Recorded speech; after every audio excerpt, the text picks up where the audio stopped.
Yo, you action figure enthusiasts out there, JC here with another T&I toy review. And today's review is in association with MarvelousNews.com, your #1 news source for everything Marvel.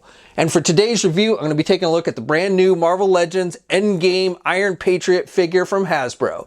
Now this figure comes packaged in the same style that we see with all the Endgame figures. You've got that black box with the Legend Series logo up at the top. You've got the figure clearly displayed in the window box packaging. Down below you've got the Endgame movie logo and the name of the character.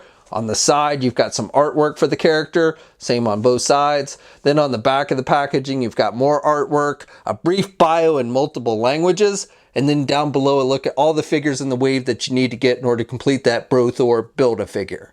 All right, let's get this open and take a look at what's inside. Okay, so here's a look at the figure outside the packaging along with the other contents. So first of all, you get the 2 head sculpts for the BroThor Build-A-Figure, which I will be taking a look at in its own review once I've looked at all the figures in the wave. One head sculpt has sunglasses on and the other one does not. And just to note, you can stick that BroThor head sculpt on the body of the Warrior Thor from Infinity War. It does fit on there. Now, it's not a perfect match. First of all, Thor doesn't have the gut, from Endgame like he did when he was wearing the outfit, and then you don't have the braid and the beard either. But if you just kind of want to fill in for your Endgame Warrior Thor, you can kind of make this work. Now, the remaining accessories you get with this figure are weapon attachments. So you get 2 shoulder cannons and then 2 shoulder rocket launchers. There is no articulation on these other than where you plug them in. You can rotate them, and I'll show you that in a minute, but there's no articulation on the actual arms or anything. Now the way this works is you have these 4 holes on the back of the figure up near the shoulders. You have the 2 outer holes, which are larger, and then the 2 smaller ones. The larger holes are for the shoulder cannons. And so what you do is you just slide it in. You want to make sure you have the left one on the left side and the right one on the right side, and they should just slide right in, and they do fit tight. You can rotate them up and down a bit, but again, that's the only articulation on these weapons. The arms themselves don't have any articulation. And then the smaller holes, again, are for the shoulder cannons. So again, you want to make sure you have the left side on the left and the right side on the right. Now, when you have all the weapons attached to the figure, I think they look pretty good, but it would have been nice, like on the arm cannons, if they had added a little extra articulation to the arms so you could either elevate them or rotate them more. As it is, all you can do is just kind of do them back and forth like this.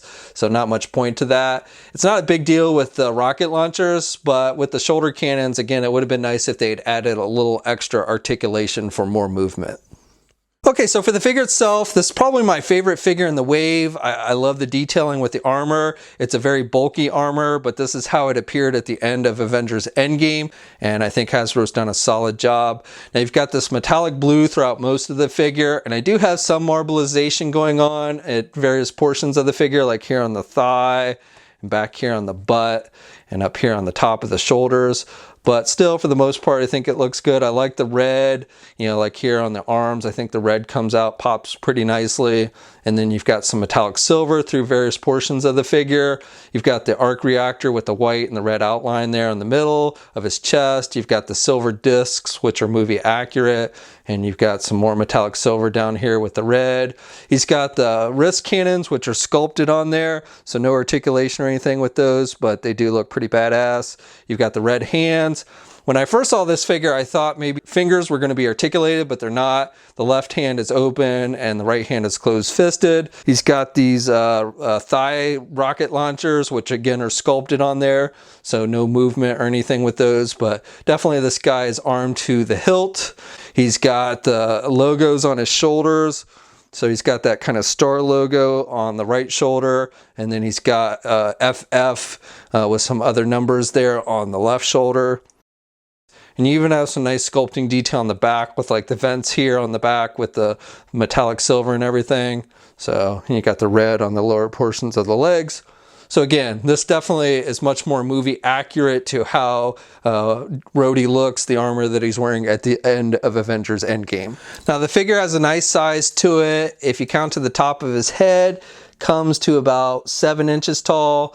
And then if you count to the top of his guns, it's closer to 7¼ inches tall. Okay, so here's a comparison of the Iron Patriot with that first Endgame War Machine figure that we got from Hasbro in the previous wave. And you can see this Iron Patriot is a bit taller. So this one was based essentially on concept art, but it's not how he appeared in the movie. It's a pretty cool armor, but I definitely like this one better. The Iron Patriot one I think looks better. Here's a comparison of the Marvel Legends Iron Man Mark 85 from Endgame.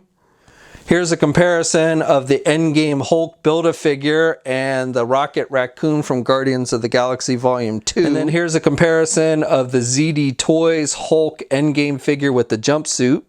And then finally, I don't have the Iron Patriot Mark 1 from Iron Man 3 to give you a comparison with that figure, but here's a look at the other War Machine movie figures that Hasbro's done.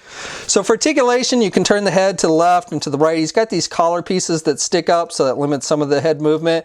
You have to kind of lift the head up a little bit if you want him to turn it more, but he can turn it about that much. Those collar pieces also prevent him from looking back at all. He can basically just look straight ahead, and then he can look down a little bit, but not much. And you get a little bit of head pivot, but again, not much.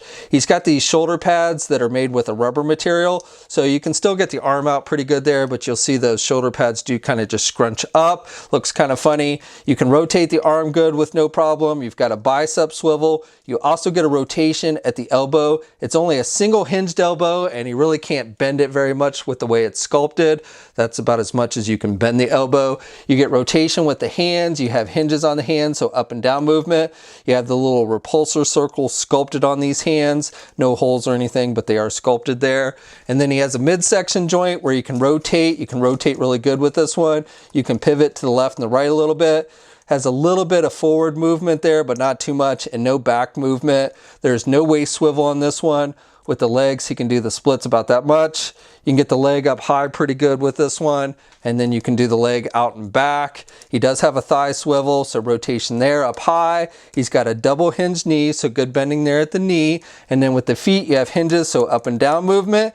And you do get a little bit of ankle pivot. You've got these pieces that come down over the feet, but you can still pivot pretty decently with these to get some good movement. And then 2 peg holes on the bottom of the feet. Okay, so that's my review. So overall, I like this figure. As I said before, I think this is probably my favorite figure in the wave. The paint applications are pretty solid for the most part. I do have a little bit of marbleization going on certain blue portions of the figure, and it would have been nice if we'd gotten a little added articulation on the shoulder cannons.